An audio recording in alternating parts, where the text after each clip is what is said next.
Welcome to Trustworthy AI, De-risking Adoption of AI. I'm Pamela Gupta, your host, and I'm here talking to Jim Reavis, a well-known entity that I don't have to introduce, but I will nevertheless do a couple of lines of intro. Before we do that, I'd like to talk about the topic today, which is enterprise agentic AI governance and security. This is not only a current topic, but it carries high implications and a large impact when it comes to risk as well as security. So there is a lot of urgency surrounding this as we see the adoption of agentic AI skyrocket, basically. So we can look at some of those figures as to how enterprises are adopting, what is the adoption rate, etc., and that does drive the risk and the urgency to mitigate, identify those risks, and mitigate them. So let's welcome our guest, Jim Reavis. Jim, as you know or may not know, but is a co-founder of Cloud Security Alliance, which is extremely well known and highly valued in the community of cybersecurity. He launched CSA in 2009 and has led its global growth and positioned it as among the most vital cybersecurity communities worldwide.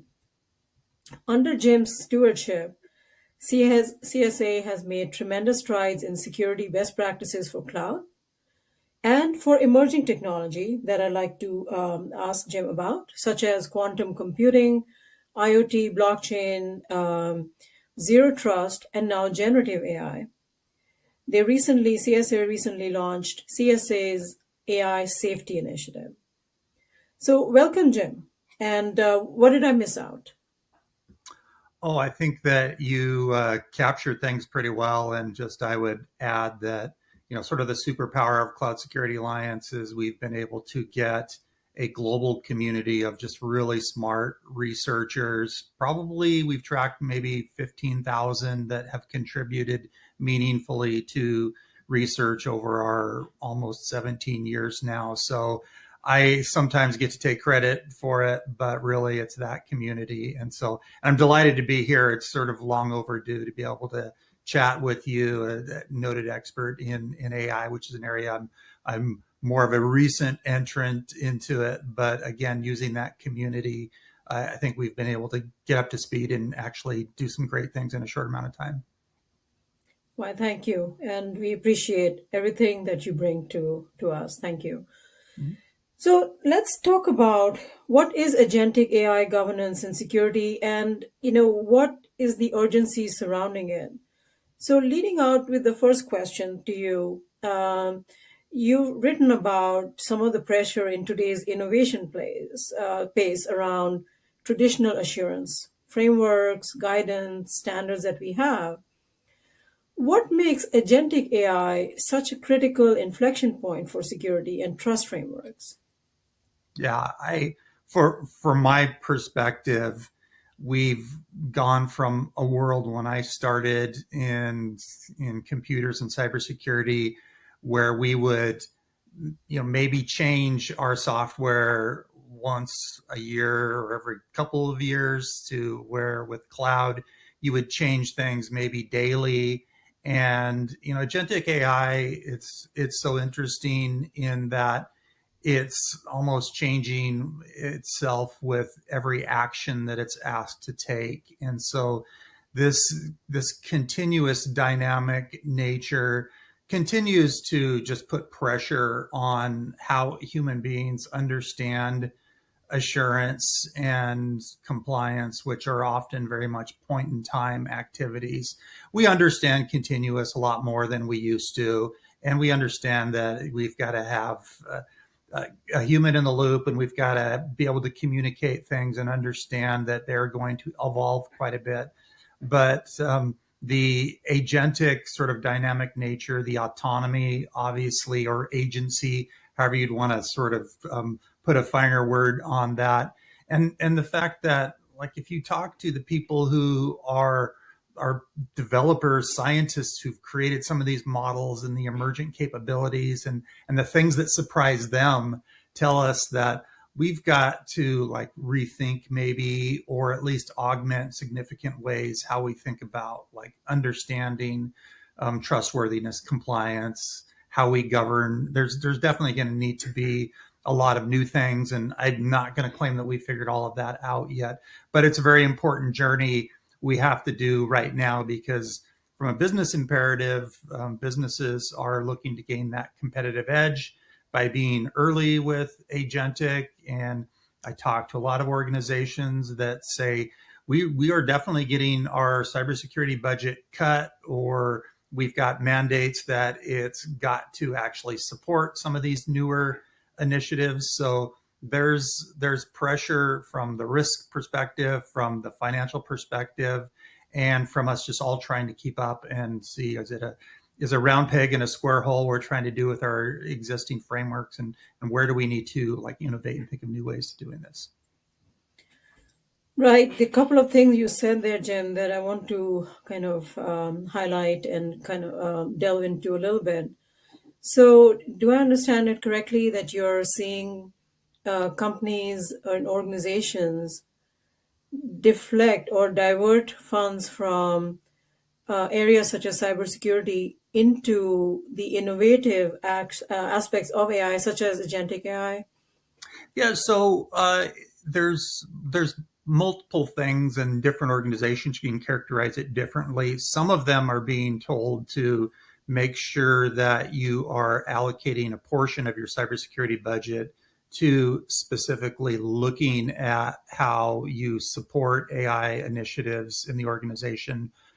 Also, how do you use agentic AI to maybe change security itself? And we're seeing some of those sorts of things like in security operation centers. But there's some different pressures to be accountable, and so you are seeing in some cases where okay, we got to do more with less now, or we've got to make sure that we're modernizing in the right way. And so people are like looking at that and interpreting it in different ways and making sure they're managing the risks. But we're seeing also a lot of like agentic, either proof of concepts all the way up to like production usage of real agents. And so it's definitely it's a brave new world right now.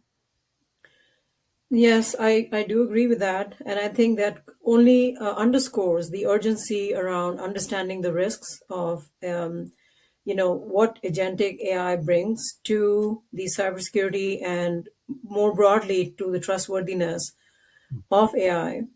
If we're going to put them or provide them even more higher footprint, right? To your point, the if the pressure is coming around putting them in areas where we can cut costs, right? In order to do that, we want to be able to trust them, right? Make sure that what we have is what we are expecting is what we're going to get. And if we don't address those risks, then that's going to be a misplaced focus, I would say.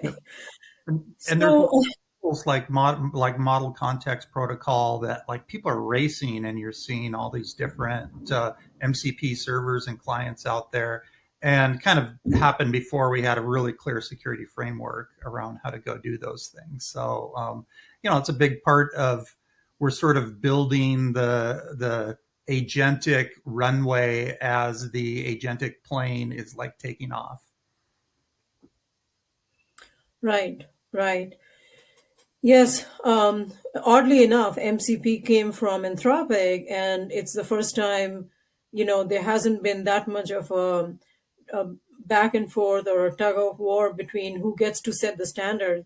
It became so widely adopted by even the competitors, right? Microsoft, you name it, all the model providers kind of adopted MCP and A2A fairly quickly, which has never happened, right?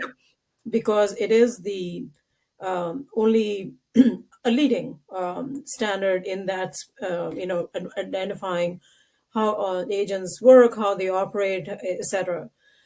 And of course, we could do an entire segment on the security for just MCP, right? What are the risks that we want to be able to integrate the risk mitigation and the awareness when you create a solution with MCP. But before, if we have time, we'll go into that. But before we go into that level of detail, do you have a vantage point from CSA about any other types of risks emerging as organizations adopt the autonomous or highly autonomous nature of agentic AI system rollout? Yeah, so I think there's definitely a question of alignment with an organization's existing governance. It's down to like very detailed like security controls that might exist. And so the nature of what we're learning about generative AI and prompt injection, data poisoning, all these sorts of things, there are real questions on the alignment and would you have a chat bot. And there's been like sort of humorous but like telling sort of examples like the Air Canada chatbot that was like convinced to like give away airfare for close to free. But the idea of these systems being being sort of grounded in certain principles, policies, controls, can that be bypassed by this merging together with the generative AI of your data plane and your control plane, and have like different ways of like getting sort of unexpected results out of this. So it kind of goes from like very like technical specific things like could you get a payment system that has an agentic approver in it to bypass controls by sending instructions inside of an invoice, for example. It's kind of an interesting sort of use case, up to like, can you have it like basically disobey broad governance principles, regulatory compliance, sort of constitutional bylaws that might exist in an organization. So it's a lot of the things that we expect from a governance perspective to work and flow down to the organization, and sort of at any level from a highly technical sort of breach up to just broad principles. There are concerns that will the AI system do things in a way that's not expected, and so that's why we've got to really understand, like, can we explain things? Can we have the guardrails in place where we are able to measure where we diverge? Can we sort of explain that? Because not using it's not an option. This is we're moving forward into this, and so we're kind of learning, to sort of answer the question. We're kind of learning how much of those are more theoretical risks and which are the ones that are more practical. And I think of us needing to like have the broad governance principles, which we try to do with a lot of our work. But also, I'm trying to think more and more about there's a control plane from an operational perspective. What's the agentic control plane look like, and what are some of the things we need to like really be looking at now? And I think something like payments, for example, agentic payments is probably something we need to have a real focus on right now and come up with those best practices. But I'm kind of curious from your perspective. I mean, you've kind of saw sort of pre-generative AI up to AI, and I know you've developed like your tips and 8 pillars for trustworthy AI, and like how does that is that like from a framework perspective? Do you feel that's actually meeting the challenge of new things that agentic is bringing to us? Yes, thank you. That's a great question. So I want to just mention one thing though from what you said for the listeners to appreciate the complexity of agentic AI security and trustworthiness, which is that difference between the control plane that you mentioned, right? The control plane and the action plane, because that may not be very obvious to, because I talk to a lot of people who are developing, rolling out agentic AI, or doing validations, etc. And it's not very clear that, as we are building these agents on top of already something that has not been perfected in terms of security, for example, generative AI models, you're building something on top of something that is already insecure. So how do you put your arms around that, and how do you take a very systematic approach to know what you're going in for? Mhm. By the way, I do want to talk about some of those examples you gave of some of the, like the Canadian Airlines, etc. But the question that first, let me answer about the trustworthiness and that AI tips model that I had created for operationalizing risk. That rests on 8 pillars of security and privacy being at the very foundation, and then approaching things that are unique, issues that are unique to AI, such as bias, explainability, and transparency. These are things that are expectations that we, or requirements that we have to be able to prove and identify in AI, so that we are not putting extra burden of risk, right? Mhm. Of not knowing how they're making a decision. For example, explainability. Why are they? What is the algorithm that you've chosen? What is, having that transparency? So the 8 pillars again: security, privacy, bias-free, transparency, explainability, and accountability, which is extremely, extremely important, as you know, Jim, in our world of cybersecurity. And also, one additional element I'd included in that was regulations, because after all, if regulations, whether they are existing or new regulations related to AI, do play a very big role in how we approach that entire operationalization of creating a controls framework around systems. Yep. So going to how does that, how do you fit that model, that AI tips model for agentic AI? It's very, very much applicable, in fact, more so as we look at what are the context-based risk for the rollout. So let's take a quick look at what agentic AI would look like, because agentic AI represents an advancement in autonomous systems, right? Increasingly enabled by large language models, for example, and generative AI, other aspects of generative AI as well. So even though we had agentic AI, which was predates modern LLMs, integrating them, of course, now significantly increases that risk, expands their scale, the capabilities, but also the associated risk, right? And to your point earlier about that not having that protection from the control plane being different from the action plane, right? That's something that we have to look at through that lens of that trustworthiness.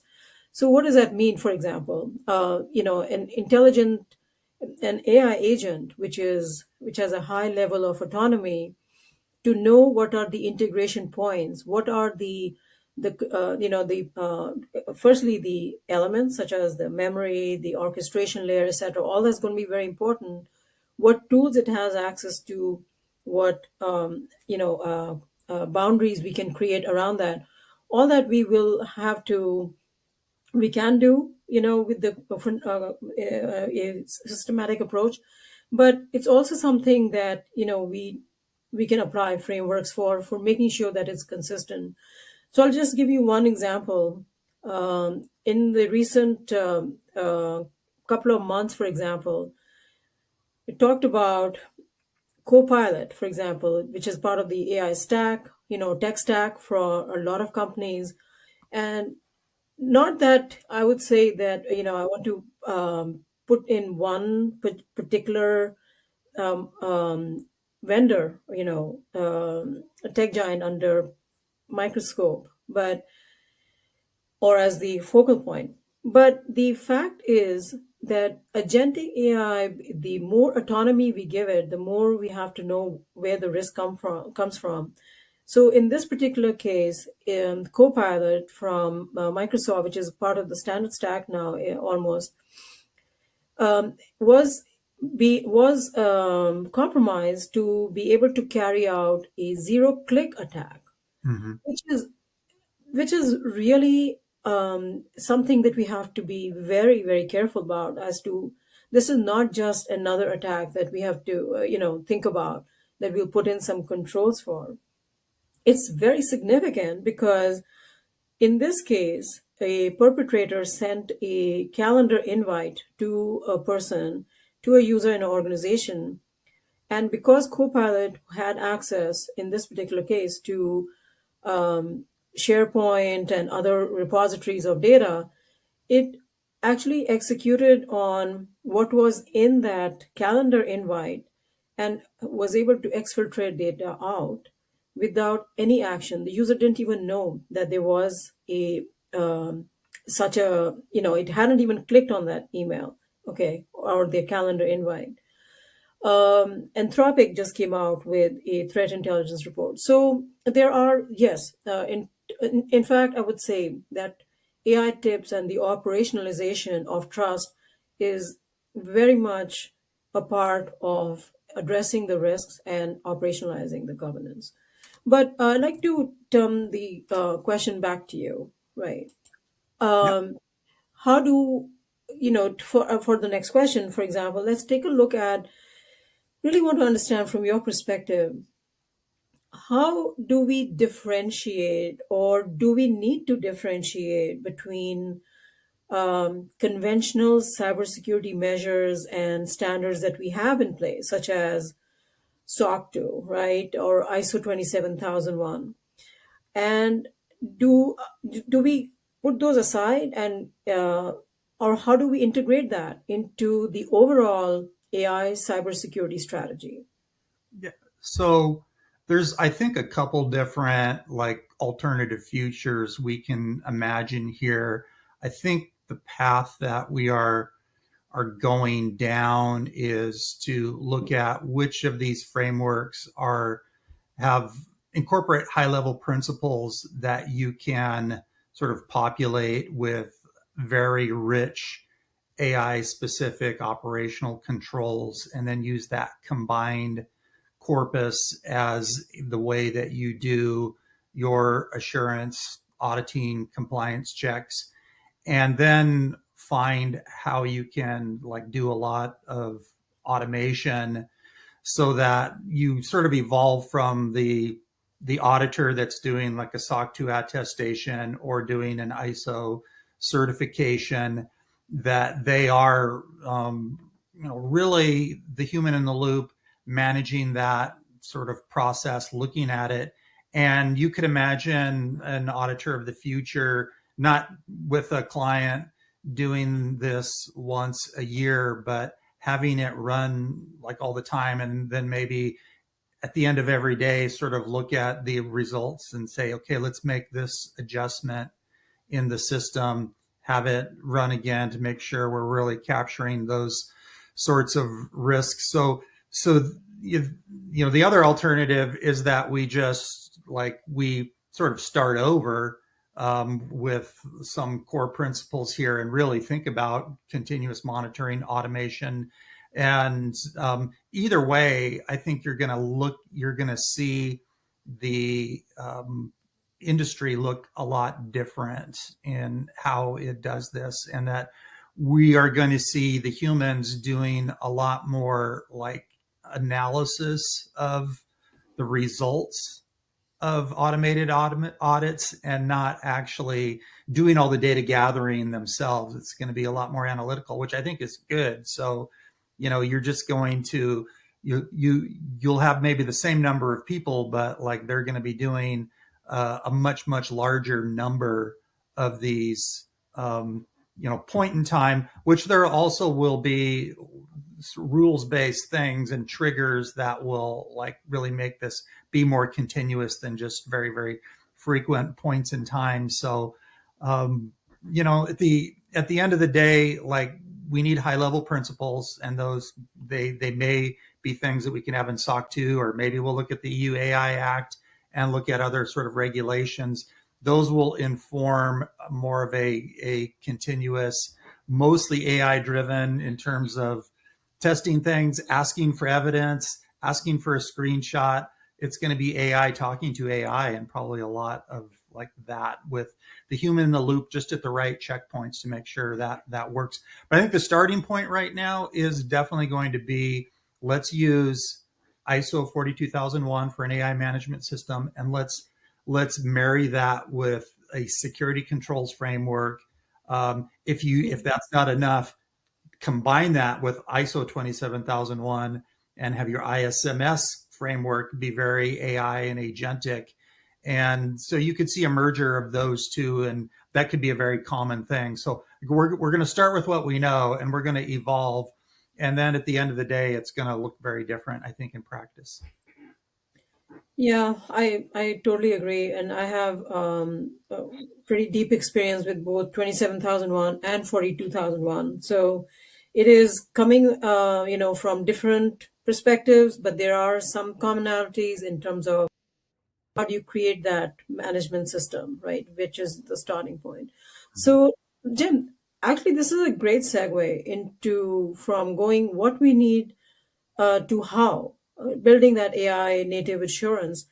Um, what can you tell me about CSA's STAR program Yeah, and sure. and also the AI safety program? Oh, sure. So our STAR program has been around for, gosh, 14 years. And it's been a combination of self-assessments that cloud providers could do, as well as third-party audits. And there's both a SOC 2 and an ISO 27001 flavor based on our controls matrix for cloud. And so we've been moving on that direction for a couple of years on, okay, now we need STAR really for AI. And if you play it out a few more years, well, is there going to be any cloud that doesn't have AI? But cloud is, because it's the primary way that you are able to deliver generative AI. That's the major platform. It made a lot of sense for us to look at sort of iterating our platform. And so a couple of sort of twists as well. We've needed to contextualize all of the cloud controls for AI. And so now when you think about like an input validation control in your software development, it is to like help prevent those things like prompt injection and things like that. So we need that controls framework that is both AI aware and then AI specific on specific model security types of controls. So we started with that, and then we've been working on, because practicing what I'm preaching, how can you use these models to actually go look at assertions that a company would make and actually do sort of that first line of auditing that a human would review. And we've been pleasantly surprised at how you can train these like major foundation models with like the right content to understand implementation and auditing guidelines. And so that's something we call validated, that we just rolled out a couple of months ago, and a few providers have gone through it, and they found it's been pretty challenging actually, that it's maybe catching things that an auditor would they may not like flag unless like the scope was very clear that they've got to look at this as like, hey, these are potentially catastrophic risks and things like that. So we see that as being something that's going to be a key tool, and probably a precursor to doing that third party audit with like experts that are really good at, if it's doing the 42,001 plus 27,001. So we're designing this to be sort of very flexible and living, and let's bring in the higher level conformance frameworks and principles that might come out of NIST or ISO or the European Union.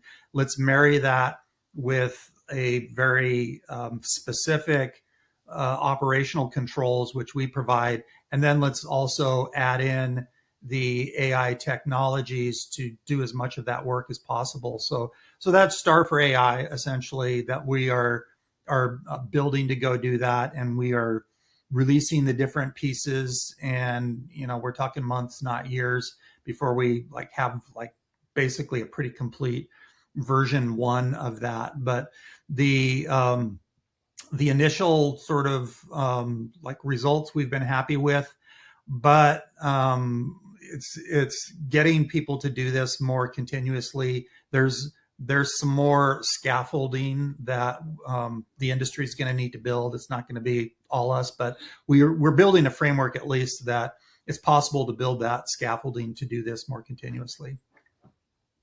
That's excellent. That's a really valuable, very much needed, and a valuable exercise and offering. So please send me the details for how the audience members who are interested can get involved, or even get access to the guidance that you have produced. So I think that'll be a very, very valuable thing to have in their hands. And also, if they can reach out to you or your organization for help with that auditing, etc. So just to conclude, Jim, I know we are getting close to, or we have actually exceeded our time. In terms of the future of governance, innovation, and collaboration, you're championing, you have been a champion of security, responsibility. What do you see as a role of collaboration between standards like CSA and enterprises in creating or co-creating even an AI native security framework? Do you see a security framework, and can be, beyond security? As we know, we've been talking about trustworthiness, which includes security, but we need a holistic approach. So what are your thoughts on that as we conclude? So the ultimately the large enterprises with have huge amounts of data that maybe are not even reflected anywhere in the corpus that an OpenAI or an Anthropic have, that are all internet accessible. They have so much information and so much use cases, so much complexity, that I think the challenge is, do we reflect that? And there often has been a bias in the creation of technical standards that the technology companies themselves have a larger voice in this, whether it's the bits and bytes or it goes up to governance levels. And so what's the partnership that I think we'd ideally all like to see, and it's not just for CSA, but that we are understanding the use cases, and we're understanding the pain points of enterprises more fully. And I think I could point to, there was a letter from the CISO at JP Morgan Chase that went out a few months ago that was saying, hey, we've got some systemic issues from the technology space. And one of the examples was Agentic, that when I'm installing an email summarization tool from AI, I have to click to allow it complete access, including deleting all of my emails. And there's a more nuanced, sophisticated way that enterprises look at their entitlements and policy enforcement on a technology layer.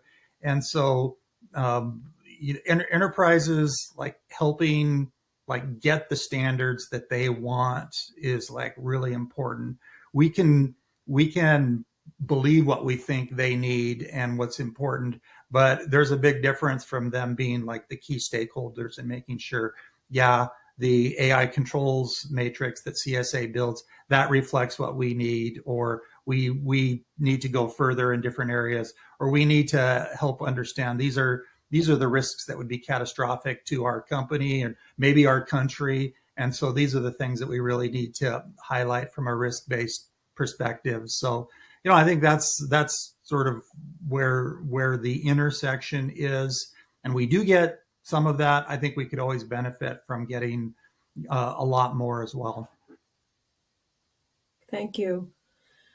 Yeah, thanks for that perspective, Jim. That's really valuable. And I'd like to say, as a conclusion, conclude with something that you had started with, which is saying that, agentic AI is part of the problem and part of the solution, right? We are looking at the risk, but we're also looking at it as helping us solve for some of those key and really complex areas where we have either too much data, we have too much large surface that we cannot handle manually. So we will be looking to make these agents, agentic AI implementations and AI agents to be trustworthy and really, examine them from a risk perspective and de-risk it. So thank you so much. And I think we have to have a follow-up session because I don't think we've covered all areas that we could have. So looking forward to that. I would be delighted to do that. Thank you so much for your leadership in the industry, Pamela.